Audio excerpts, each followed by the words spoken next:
एक धन्ना जी करके भगवान के भक्त थे, छोटे से थे। घर में संत आए, संत शालिग्राम भगवान की सेवा करते थे। अब धन्ना जी बैठ करके देखते थे और देखते ही बड़े खुश होते थे। कभी दही से स्नान, दूध से स्नान, पंचामृत से स्नान, जल से स्नान, इत्र आदि लगा के, तिलक लगा के, उनकी आरती पूजा, तुलसी अर्पण, ये सब देख करके धन्ना जी को बड़ा आनंद आता था। अब भले ही खेल के रूप में सही, धन्ना जी को बड़ा मन लगता था उसमें। कुछ दिन बाद संत जाने लगे तो धन्ना जी रोने लगे, बोले कि आप तो चले जाओ लेकिन अपने ठाकुर जी मुझको दे जाओ, उनकी सेवा मैं करूंगा। अब तो इतना रोए, इतना रोए, इतना रोए धन्ना जी की संत का निकलना मुश्किल हो गया। तो संत ने क्या किया, रात्रि में धन्ना जी सोए तो बाहर से काला काला एक पत्थर ले आए और उस पर इत्र आदि लगा के, उसको तिलक विलक लगा के, उसको सिंहासन पर बैठा दिया और अपने ठाकुर जी को नीचे बैठा दिया। धन्ना जी सुबह बोले, संत जी आप मत जाओ, छोटे बालक। संत बोले, अच्छा देखो, अंदर आओ मंदिर में। मंदिर में गए तो बोले, देखो वो तो सिंहासन पर ठाकुर जी बैठे और नीचे हमारे ठाकुर जी बैठे, बताओ तुमको कौन से चाहिए। धन्ना जी बोले, मैं तो सिंहासन वाले लूंगा, बड़े वाले ठाकुर जी मेरे।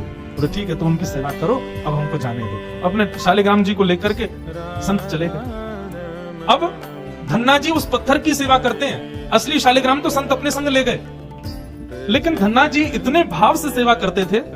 महाराज लाल तिलक लगाने के लिए माँ ने रोली नहीं दिलाई तो ईंट ले आए, ईंट को घिस करके उसी से लाल लाल रोली बना दी, वही लगाते। भोग धराने के लिए फल तोड़ लाते। मतलब सेवा की व्यवस्था नहीं होती थी तो धन्ना जी कैसे ना कैसे करके करते थे। छोटे से बालक हैं, खेल खेल में सेवा करते थे। बीच में संत किसी और के घर में आए तो धन्ना जी वहां जाके अपनी सब सेवा बताते, मैं ऐसे ऐसे करता हूँ। संत बोले, भोग नहीं लगाते अपने ठाकुर जी का? बोले भोग? बोले तुमको भूख लगती है? बोले हाँ, ऐसे ठाकुर जी को भी भोग लगाना चाहिए ना। छोटे बालक को ऐसे ही समझा दिया। अब तो धन्ना जी ने माँ से आज बढ़िया खिचड़ी बनवाई, कड़ी बनवाई, रोटी सब्जी बनवाई और भोग लगा के ले गए ठाकुर जी के पास। संत ने बताया था पर्दा करके भोग लगाना, पर्दा लगा दिया, भोग ठाकुर जी के सामने धर दिया। धन्ना जी बार बार पर्दे में से देखें, खा ही नहीं रहे, ठंडा हो जाएगा भोग। ठाकुर जी खा लो जल्दी से, देखो बढ़िया गरम गरम कड़ी लाया हूं और खिचड़ी बनाई, मैया ने घी डाला, उस पर पालो प्रेम से।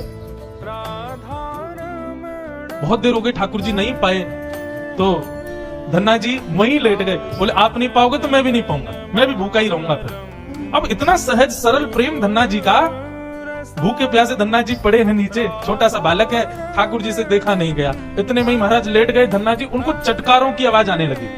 चटकारे जैसे कोई आदमी को ज्यादा स्वाद आए तो अपनी उंगलियां चाटता है ना, तो जब चट चट आवाज आती है चाटने पर, ऐसे चटकारों की आवाज आई। धन्ना जी बोले, ये चटकारे कहां से आ रहे हैं? जैसे ही पीछे देखा, पर्दा खोल करके वेणु कृतना